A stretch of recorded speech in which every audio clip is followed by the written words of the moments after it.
Donc bonsoir, bienvenue dans cette nouvelle vidéo. Aujourd'hui on va calculer cette intégrale. Donc c'est une intégrale indéfinie. Donc qui varie de 1 plus l'infini, 1 sur t facteur 1 plus t au carré d de t. D'abord on va déterminer sa nature. Est-ce qu'elle est convergente ou bien divergente? Donc on a 1 sur t facteur 1 plus t au carré est égal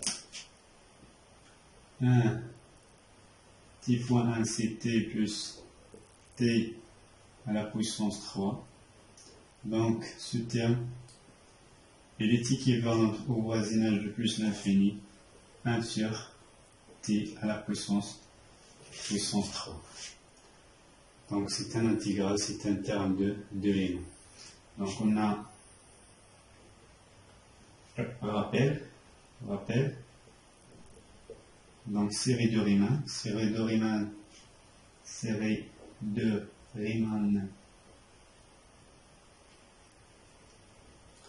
s'écrit sous la forme, donc série de Riemann 1 sur t à la puissance alpha.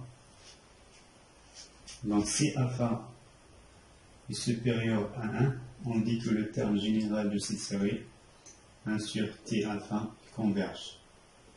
Ça veut dire que la série converge aussi. Donc on va appliquer cette règle sur notre exemple. On a 1 sur t puissance alpha à la puissance 3, donc à la puissance 3. Donc puisque alpha égale à 3 supérieur à 1, d'après la critique de Riemann, on déduire do 1 sur t puissance alpha est convergente. Donc convergente, puisque celui-là est égal à celui-là, donc on peut déduire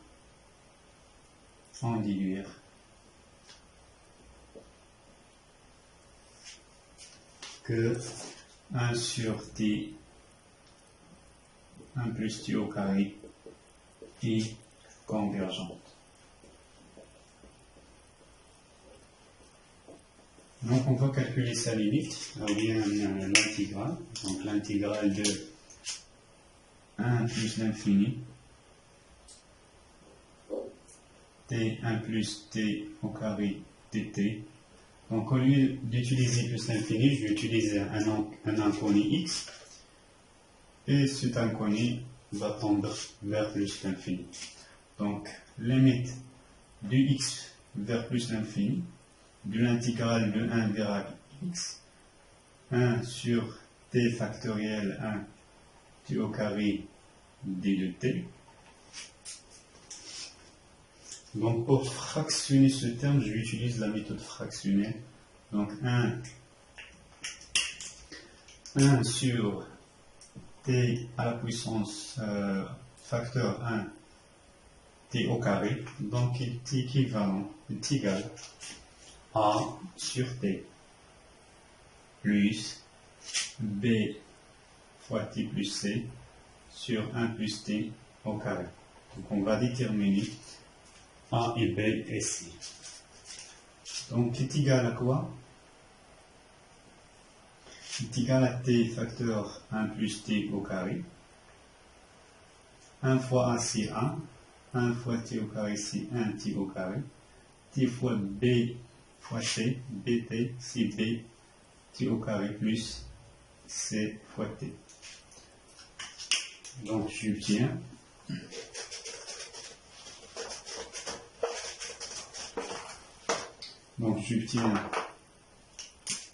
est égal, je factorise t au carré, car on a deux termes, donc t au carré factoriel a plus b, bien a plus b fois t au carré, plus c fois t, plus a, donc plus a.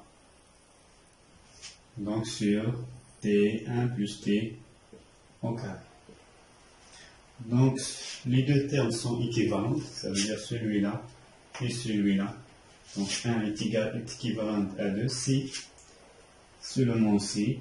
Donc je peux mettre ici 1. Et celui-là c'est 2. Donc 1 égale à 2, 1 égale à 2, C. Donc A est égal à 1. A est égal à 1. Voilà le 2. Voilà. Donc, je commence par 1 plus b au carré. 1 plus b. Donc, t au carré n'existe pas. Et c donc égal à 0. C égale à 0. Donc, a égale à 1. A égale à 1. Donc, je peux conclure que b égale à moins 1, c égale à 0 et a égale à 1. Donc, finalement, je peux écrire que 1 sur t facteur 1 plus t au carré est égal à si 1, donc 1 sur t plus b si moins t, donc moins t, si c'est 0. Donc, sur 1 plus t au carré. Donc, je mets moins ici. Voilà. Donc, je peux remplacer ce terme-là par ce terme en calculant la limite. Donc, j'efface pour continuer. Donc, limite de x tend vers plus l'infini de 0 vers x, de quoi? De 1 sur t, moins 1 sur 1 plus t au carré, d de t. Donc on va calculer la primitive de g. Voilà. Je pose ce terme, c'est une fonction g. Et ce terme-là, c'est une fonction f de t.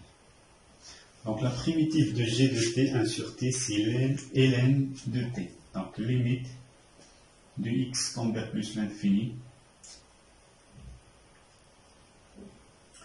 Donc 1 sur t, la primitive c'est ln de t.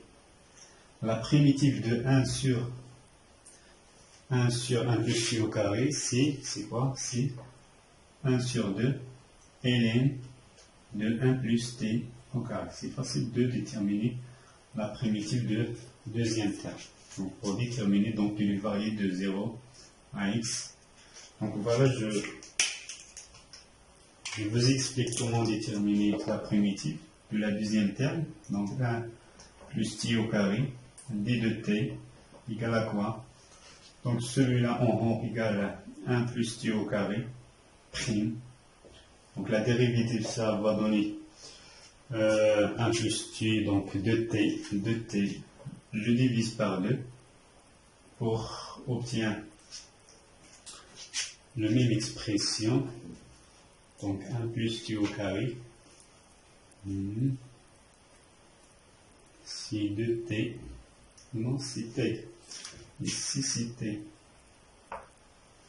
voilà c'est t, c'est t. Donc la primitive, bien le dérivé de 1 plus t au carré, c'est 2t. Pour obtenir t, je divise par 2. Donc facteur 1 plus t au carré. Donc prime la même fonction, donc f' sur f, c'est ln de f. Donc 1 demi ln de f. Voilà, ln de f, ça veut dire 1 plus t au carré. Voilà comment calculer le primitif de deuxième terme. Donc voilà, je continue.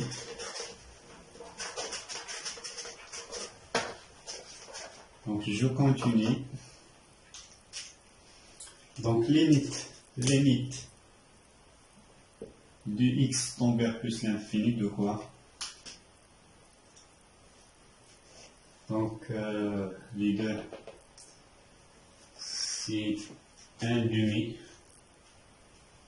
Donc, si la racine, donc la racine de celui-là, donc ln de t, ou bien ln de t, ln de t moins ln de 1 plus t au carré à la puissance 1 demi, 0 de x.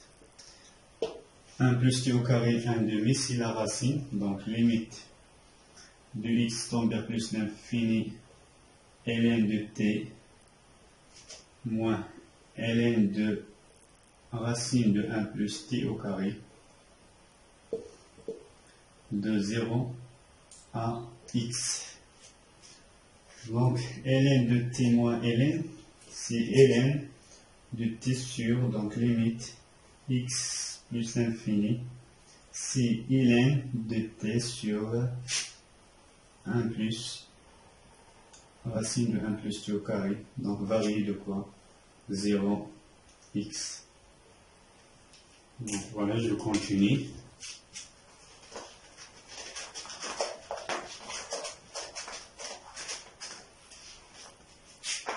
Donc c'est limite lorsque x tend vers plus l'infini, de quoi? Limite de, ou bien ln de x sur 1 plus 1 plus x au carré moins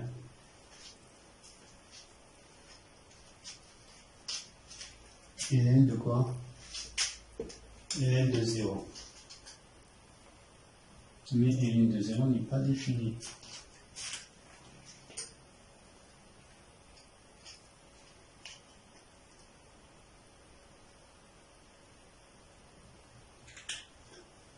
Donc ce n'est pas 0, c'est 1. C'est 1. Elle varie de 1 vers... Donc c'est ln de 1. Ln de 1, c'est 0. Ln de 1, c'est 0.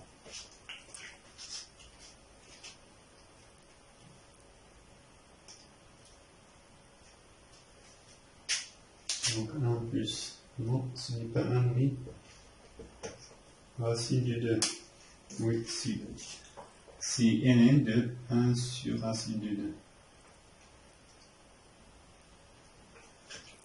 2. Donc limite de x tend vers plus l'infini de ln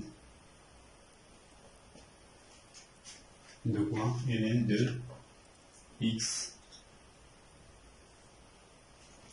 Je factorise par x au carré. Plus que x est positif, je le sors de l'intégrale. Donc j'obtiens x 1 sur x au carré plus 1. Plus, donc je renverse 1 sur racine de 2 et j'obtiens ln de racine de 2. Voilà, je simplifie par x. Lorsque x tend vers plus l'infini, en plus l'infini, celui-là va tomber vers 0. Et 1 sur 0 plus l'infini, celui-là va tomber vers plus l'infini. Et ln de plus l'infini, c'est 0. Donc ce terme-là égale à 0. Lorsque x tend vers plus l'infini. Il va rester ln de racine de 2. Donc l'intégrale de 1 plus l'infini de 1 sur t facteur 1 plus t au carré d de t égale ln de racine de 2.